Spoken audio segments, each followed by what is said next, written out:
Okay, why we started it was just the desire to do something that we love to do, and we love our Irish roots. We're interested in our Irish roots, and the desire to do something with that we thought would be interesting to people, something they had never seen before, something a little different, that was still a valid piece of Irish history that maybe had been forgotten. We also just enjoy the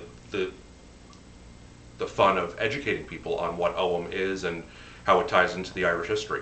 We also like too that we worked for the same company together for years, and we work very well with each other. We work very well off of each other, and to be able to create something together, and we have this we absolutely balance each other out with what each of us does well in this business.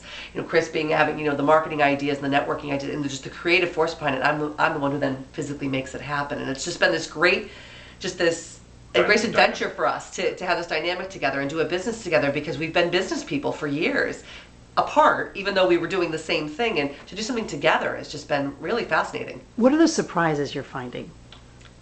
The connections, perhaps? The connections, yeah, I think that the surprise is how much people do embrace it. Once we say to them, do you realize that this is ancient Irish, it usually stops them dead in their tracks, and when we do a show or we're in a store, they want to come over and find out more, and that's what we've loved the most about it. I mean, we've done shows where Colleen will always do a person's name just as a little takeaway gift, and we've done over 300 in one day, and just how much people enjoy that, and then they come back later with their idea for their wedding gift or their baptism gift or whatever.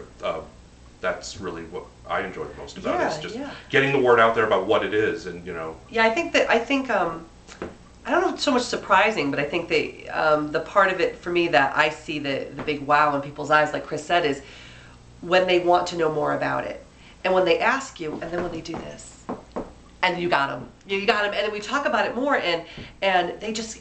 Really, what? And I love having that, that opportunity to tell them about something they've never heard of, and then be able to give it to them permanently in a print or in a piece of jewelry and say, well, here, you can have it. You can have it, and you can talk to everybody else about it now. Oh, I can't talk about the way you do.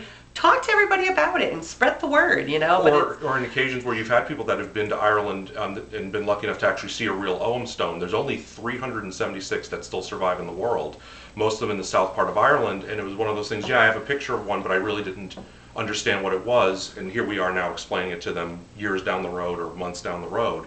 They really become fascinated.